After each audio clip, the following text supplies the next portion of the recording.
cold bones. Yeah, that's hello my friends, ನಾನು ಮಳವಳ್ಳಿ ಮಂಜ. ಈ ವಿಡಿಯೋದಲ್ಲಿ ಏನಪ್ಪ ಅಂತಂದರೆ, ಕಡಿಮೆ ವೆಚ್ಚದಲ್ಲಿ ಮನೆಯನ್ನು ಯಾವ ರೀತಿ ನಿರ್ಮಾಣ ಮಾಡ್ಕೋಬೋದು ಅಂತ ಅನ್ನೋಕ್ಕೆ ಒಂದು ಪ್ಲ್ಯಾನು. ಏನಪ್ಪ ಇದು ಪ್ಲ್ಯಾನ್ ಅಂದರೆ, ನಿಮಗೆಲ್ಲ ಸುಮಾರು ಜನಕ್ಕೆ ಗೊತ್ತಿರುತ್ತೆ. ಕಂಟೈನರ್ ಹೌಸ್ ಅಂತ. ಕಂಟೈನರ್ ಹೌಸ್ ಅಂದರೆ ಈ ದೊಡ್ಡ ದೊಡ್ಡ ಕಂಪನಿಗಳು ಕಂಟೈನರ್ಗಳು ತರ್ತದೆ. ಅಂದರೆ ಕಬ್ಬಿಣದ್ದು ಕಂಟೈನರ್ಗಳು ಬರ್ತವೆ. ಆ ಕಂಟೈನರ್ಗಳನ್ನ ಶಿಪ್ಪಲ್ಲಿ ಯೂಸ್ ಮಾಡ್ತಾರೆ. ಶಿಪ್ ಅಂದರೆ ಹಡಗಲ್ಲಿ ಏನಕ್ಕಪ್ಪ ಯೂಸ್ ಮಾಡ್ತಾರೆ ಅಂದರೆ, ಐಟಮ್ನ ಒಂದು ಕಡೆಯಿಂದ ಒಂದು ಕಡೆಗೆ ಶಿಪ್ಗಳಲ್ಲಿ ದೊಡ್ಡ ದೊಡ್ಡ ನಗರಗಳಿಗೆ ಅಂತ ದುಬೈ, ಸಿಂಗಾಪುರ್ ಈ ಥರ ಒಂದು ಕಡೆಯಿಂದ ಒಂದು ಕಡೆಗೆ ಮೆಟೀರಿಯಲ್ಗಳನ್ನ ಸಾಗ್ಸೋಕ್ಕೆ ಅಂದ್ಬಿಟ್ಟು ಈ ಕಬ್ಬಿಣದ ಕಂಟೈನರ್ಗಳನ್ನ ಯೂಸ್ ಮಾಡ್ತಾರೆ. ಬಟ್ ಇವು ತುಂಬ ಚೆನ್ನಾಗಿರ್ತವೆ, ತುಂಬ ಬಾಳಿಕೆನೂ ಬರ್ತವೆ. ಈ ಕಂಟೈನರ್ಗಳನ್ನ, ಓಲ್ಡ್ ಕಂಟೈನರ್ಗಳನ್ನ ಏನು ಮಾಡ್ತಾರೆ, ಸೇಲ್ ಮಾಡ್ತಾರೆ ಅವರು ಹರಾಜಿನಲ್ಲಿ. ಸೇಲ್ ಮಾಡಿದಾಗ ಅದನ್ನು ಕೆಲವೊಂದು ಕಂಪ್ನಿಗಳು ತಗೊಂಡು ಆ ಕಂಟೈನರ್ಗಳನ್ನ ಮನೆಗಳನ್ನಾಗಿ ನವೀಕರಣ ಮಾಡ್ತದೆ. ಮನೆಗಳಾಗಿ ನವೀಕರಣ ಮಾಡಿ ಅದನ್ನು ಜನಕ್ಕೆ ಸೇಲ್ ಮಾಡ್ತಾರೆ. ಅದು ರೇಟ್ ಎಷ್ಟು ಅಂತ ಆಮೇಲೆ ನಾನು ಹೇಳ್ತೀನಿ. ಅಂದರೆ ಅದು ನಿಮ್ಗೆ ಯಾವ ರೀತಿ ಬೇಕು ಆ ರೀತಿ ಅವರು ನವೀಕರಣ ಮಾಡಿ ಕೊಡ್ತಾರೆ. ಮಾಡಿ ಕೊಡೋದ್ರಿಂದ ನಿಮಗೆ ಕಮ್ಮಿ ಬಜೆಟಲ್ಲಿ ಬೇಕಾ, ಸ್ವಲ್ಪ ಹೈ ಬಜೆಟಲ್ಲಿ ಬೇಕಾ, ಒಳಗಡೆ ಯಾವ ರೀತಿ ಫಿನಿಶಿಂಗ್ ಬರುತ್ತೆ ಎಲ್ಲ ನಿಮಗೆ ಒಂದು ವೀಡಿಯೋ ಕ್ಲಿಪ್ ಹಾಕ್ತೀನಿ. ಆ ವೀಡಿಯೋ ಕ್ಲಿಪ್ ನೋಡಿ. ಆ ವೀಡಿಯೋ ಕ್ಲಿಪ್ ನೋಡಿದ್ಮೇಲೆ ನಿಮಗೆ ಎಲ್ಲ ಅರ್ಥ ಆಗುತ್ತೆ. ಈ ವಿಡಿಯೋ ಕ್ಲಿಪ್ ನೋಡಿ ಇವಾಗ.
ನೋಡಿದ್ರಲ್ಲ ಫ್ರೆಂಡ್ಸ್, ಈ ವಿಡಿಯೋ ಕ್ಲಿಪ್ನ ನೋಡಿದ್ಮೇಲೆ ನಿಮ್ಗೆ ಏನು ಅನಿಸಿದೆ? ಒಂದು ಮನೆ ಥರನೇ ಫೀಲ್ ಬಂದಿದೆ ಅಲ್ವಾ? ಒಂದು ಮನೆ ಥರನೇ ಫೀಲ್ ಕೊಡುತ್ತೆ, ಇದು ಮನೆ ಥರನೇ ಫೀಲ್ ಕೊಡುತ್ತೆ. ಹಾಗಾಗಿ ನೀವು ಇದನ್ನು ಯೂಸ್ ಮಾಡ್ಬೋದು. ಬಟ್ ಕಮ್ಮಿ ಬಜೆಟಲ್ಲಿ ಸಿಗ್ತದೆ, ಜಾಸ್ತಿ ಏನಾಗಲ್ಲ. ಬಟ್ ನಿಮ್ಮ ತಾವು ಜಾಗ ಇರಬೇಕು.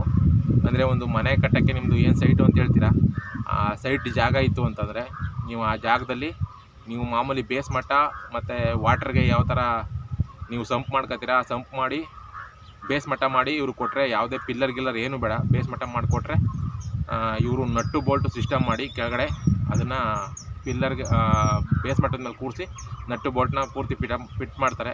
ಯಾವುದೇ ಮಳೆ ಗಾಳಿ ಏನೇ ಬಂದ್ರೂ ಕೂಡ ಯಾವುದಕ್ಕೂ ಜಗ್ಗಲ್ಲ ಇದು. ಅಂಥ ಸುರಕ್ಷಿತವಾದ ಮನೆ. ಇದ್ರ ರೇಟ್ಗಳನ್ನ ನಾನು ಒಂದು ಕೇಳ್ಬಿಟ್ಟು ಹೇಳ್ತೀನಿ. ಕೆಲವೊಂದು ಸತಿ ಕೇಳಿದೆ ನಾನು, ಅದು 2.5 3 ಲಕ್ಷ ರೂಪಾಯಿವರೆಗೂ ಆಗ್ಬೋದು ಅಂತ ಒಂದು ವೀಡಿಯೋದಲ್ಲಿ ನೋಡಿದೆ. 2.5 ಲಕ್ಷದಿಂದ 3 ಲಕ್ಷ ಆಗ್ಬೋದು ಅಂತ ಅಂದಾಜು. ಬಟ್ ಅವು ಇದೇನಕ್ಕಪ್ಪ ತಗಲುತ್ತೆ ಅಂತಂದರೆ, ಒಳಗಡೆ ಉಡನ್ದು ಏನು ಇದು ಮಾಡ್ತಾರೆ, ಮತ್ತು ಒಳಗಡೆ ಒಂದು ಇದು ಪಾಲಿಥೀನ್ ಅಂತ ಅಂದ್ಬಿಟ್ಟು ಒಂದು ಇದು ಕೊಡ್ತಾರೆ ಮೇಲ್ಗಡೆಗೆ. ಏನಕ್ಕಪ್ಪ ಅಂದರೆ ಮೇಲೆ ಬಿದ್ದಂಥ ಹೀಟು ಮನೆ ಒಳಗಡೆ ಬರಬಾರ್ದು. ಯಾಕೆಂದರೆ ಕಬ್ಬಣದ್ದು ಇದಿರ್ತದಲ್ಲ, ಹಾಗಾಗಿ ಮೇಲ್ಗಡೆ ಬಿದ್ದಂಥ ಹೀಟು ಮನೆ ಒಳಗಡೆ ಬರ್ದಂಗೆ ಅವರು ಒಂದು ಕೆಮಿಕಲ್ದು ಫಾರ್ಮ್ ಕೊಡ್ತಾರೆ ಒಳಗಡೆ. ಅದಕ್ಕೆ ಎಲ್ಲ ಆ ಥರ ಖರ್ಚಾಗುತ್ತೆ. ನಿಮಗೆ ಕಮ್ಮಿ ಬಜೆಟ್ನಲ್ಲೇ ಬೇಕು ಅಂದರೆ ಕಮ್ಮಿ ಬಜೆಟ್ನಲ್ಲೂ ಕೂಡ ಮಾಡ್ಕೊಡ್ತಾರೆ. 3 ಲಕ್ಷ ಅಂತ ಒಂದು ಅಂದಾಜು ಮೇಲೆ ಹೇಳಿದ್ದಾರೆ. 1.5 ಲಕ್ಷನೂ ಆಗ್ಬೋದು, 2 ಲಕ್ಷನೂ ಆಗ್ಬೋದು. ನಿಮ್ಗೆ ಯಾವ ರೀತಿ ಬೇಕೋ ಅದನ್ನು ಹೇಳಿ ನೀವು ಅವ್ರ ಕೈಲಿ ಮಾಡಿಸ್ಕೋಬೋದು ಅಂತ ಹೇಳ್ತಾ ಇದೊಂದು ವೀಡಿಯೋ ತಂದಿದ್ದೀನಿ ನೋಡಿ. ಈ ವಿಡಿಯೋ ನೋಡಿದ್ದಕ್ಕೆ ತುಂಬ ಥ್ಯಾಂಕ್ಸ್. ನನ್ನ ಮಳವಳ್ಳಿ ಮಂಜ ಯೂಟ್ಯೂಬ್ ಚಾನಲ್ನ ಸಬ್ಸ್ಕ್ರೈಬ್ ಮಾಡಿಕೊಂಡು ನನ್ನ ಚಾನಲ್ನ ಲೈಕ್ ಮಾಡಿ, ಕಾಮೆಂಟ್ ಮಾಡಿ, ಶೇರ್ ಮಾಡಿ. ಏನಾದ್ರು ವಿಚಾರ ಇದ್ದರೆ ಕಾಮೆಂಟ್ ಮಾಡಿ ತಿಳಿಸಿ ಅಂತ ಹೇಳ್ತಾ ಈ ವಿಡಿಯೋನ ಮುಗಿಸ್ತಾ ಇದ್ದೀನಿ.